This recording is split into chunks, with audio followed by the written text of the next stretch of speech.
Hi, Angelo. Hey, Lynn, how are you? Good. How are you doing? Doing great. That's so good to hear. Looking We forward are, to this talk. yes. And we're in a brand new year. Yesterday, Joe Biden was inaugurated as president of the United States. So it's January 21st, 2021. And this month, it's no secret, the hot topic of discussion has been all about policy. On the federal level, we have a somewhat unexpected opportunity, I think, for passing legislation, given the outcome of Georgia's Senate runoffs. And it happens to be the beginning of the legislative session here in California. So at C Solutions, we've been working on identifying state bills that are relevant to our work in adapting to climate change. And that's why I'm so excited to have you today, because for those of the people listening that don't know, you've been working in environmental health policy for pretty much your whole career at the local, state, and federal level. You were the director for environmental health at the LA County Department of Public Health, and then moved on to become the deputy director of health protection, where you focused on environmental health and emergency preparedness. And then worked as the governor's chief enforcement officer in toxic substances control, not to mention serving on committees and boards at both the EPA and the CDC. It's a pretty impressive resume for this discussion. Um, so I want to pose you with our first question here. Angelo, given the opportunities that present themselves on the state and the federal level, what are priorities that you see in the coming year?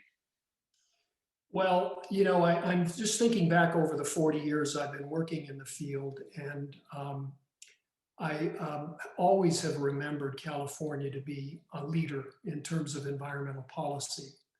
And that is certainly a trend that continued in recent years with the last administration, because, and of course, leadership at the federal level was regressing at that time.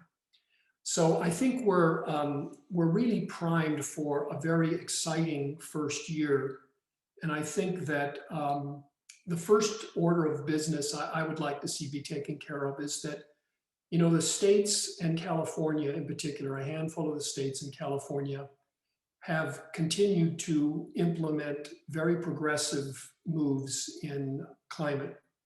And I think the first thing that has to happen is we're going to see the federal government, they're going to restart their effort and refocus on climate because it will be a priority in this administration.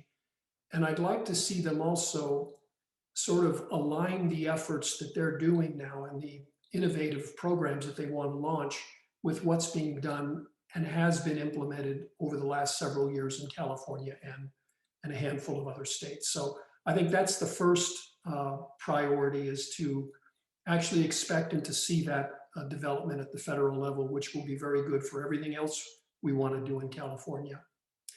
I also think that there's a second opportunity because we work in a lot of communities. I still work in communities that I started when I was with the county health department, but I still stay in touch with them. And what I'm really beginning to see, and I know you probably have seen it in your work as well, that there's a lot of elected officials at the local level that are really looking for opportunities to adopt or sponsor policy development. And so I think with the new administration and the support that they will be providing, the work that you're doing at the center is going to be in high demand. And so one of the other opportunities that I think we need to look forward to and actually push forward on is to have local health jurisdictions, public health jurisdictions, because there are several in the state that are large enough to really have pioneers developing policies within them, LA being one of them. Excuse me. And I think what we should be trying to set ourselves to do is to enlist their support so they can work with you and with local communities in helping them implement these policies. So that's a second opportunity that I see on the horizon. Wow, that was really comprehensive. And I really do agree with the sense of aligning at both the state and the federal and the local level, sort of along that entire chain of governance. Um, I think it also makes it more broadly relevant if we're discussing California's policies, right? Why is this relevant more broadly? It's because um, the state has been a leader in climate policy federally. Um, so my next question here are, what are your thoughts on how we can best engage and assist communities in implementing those policies to improve health and to improve I resiliency? love that question. And, you and your team, I'm sure, are doing a lot of outreach right now, just based on where you're at in the center. But it's always good from our perspective to first learn what are the efforts that are currently underway within those communities? Because a lot of times when we want to implement something and we have something of value that we want to bring to the community, we sort of forget that because these communities we're focusing on are communities that are generally most in need, and they've probably got a lot of existing and ongoing programs that they're dealing with. And what we've heard from some of them directly is that it's a bit overwhelming to have a number of other outsiders coming in and offering help. They appreciate that. But I think what I'm really saying is that we have to talk with them, making early connections with them and having early discussions with them will give us an idea of what they're already involved in and also what their own ideas are and priorities are so that we can work with them and will be sensitive to offering them the help we have. And I think they'll appreciate it more because we will have respected what their ideas and what is already going on within their organizations. So that's kind of what I first think about when I think about outreach to the community. And then the second major thing, Lynn, is that the communities that are, we have to ask ourselves this question of how does our overall effort to improve health in the community, how does that, um, what's the best way for us to offer that assistance and to build on the efforts that are ongoing and to also integrate anything we want to do with those existing efforts. So we may find ourselves working with some of their partners.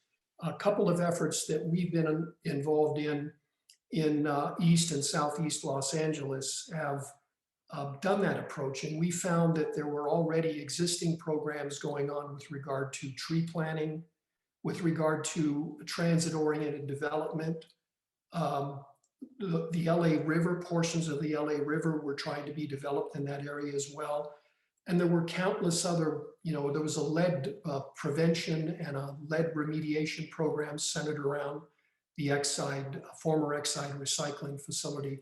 And we got everybody in a room and we said, let's try to align, first understand what we're all doing, and then let's see what we can do to better align our efforts so that we're not all going to the community and specifically community leaders with a number of inquiries that we can make together. And that was a big lesson for us to learn how willing the other organizations were. And we certainly wanted to get in the same room with them and try to really understand the community and how our work overlaps, what our shared goals are. And we really were in a position to optimize what we were really delivering to the communities. So that's my quick response on working with the community.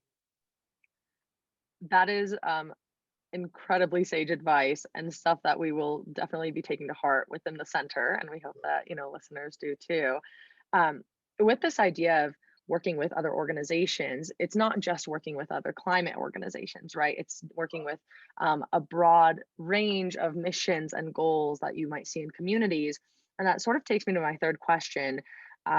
It's pretty clear that one of the big priorities going into the new year and going into policy um, really is economic recovery, and it's building back better, so to speak.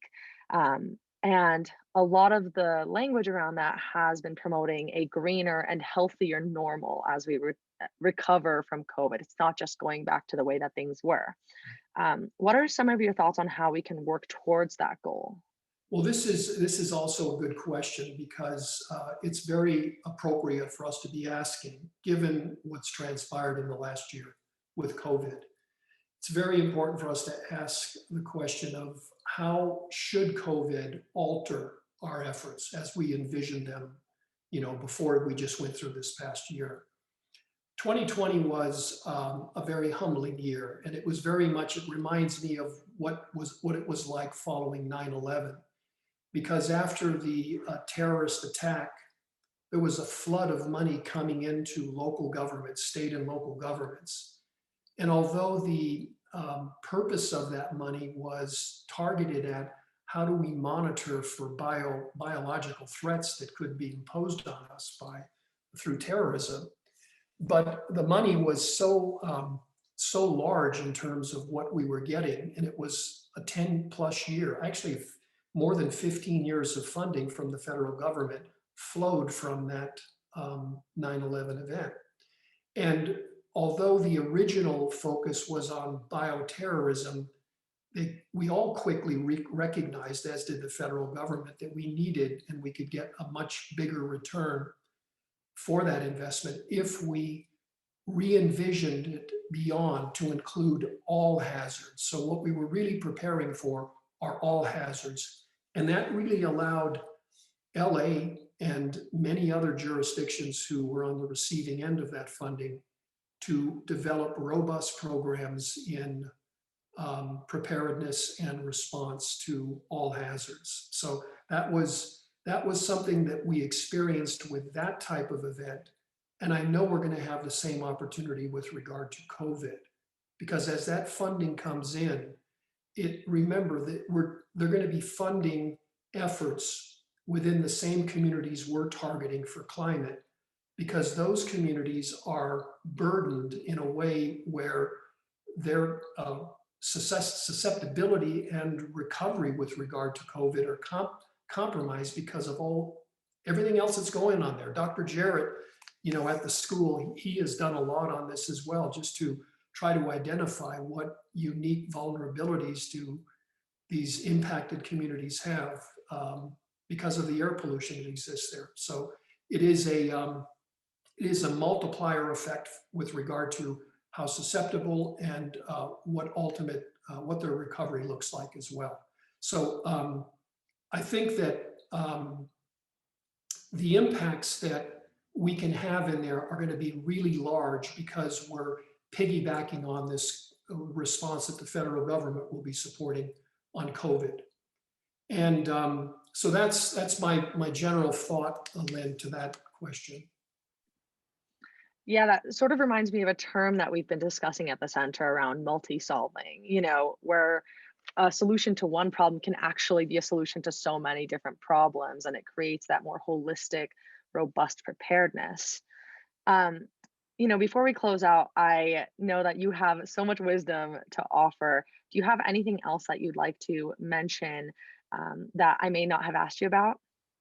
Well, one thing that I think we probably should just spend a minute on is that it's really unique what the center is doing right now. And there's going to be a lot of people that are anxious to be on the receiving end of the information you're putting together.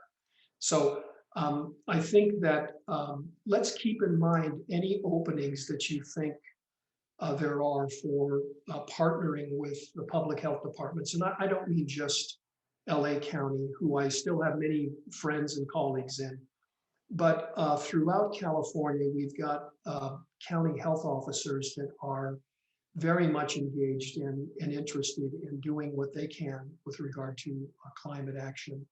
And let's see how we can maybe work a little bit better together, because you guys have a huge task. I know you might have focused it. Well, all we're really going to do is we're going to try to find out what's working elsewhere, and we'll try to make it available, and we'll implement it in the way of projects, which you're already doing. But I think it's going to grow way beyond expectations, because there's just a real pent up need.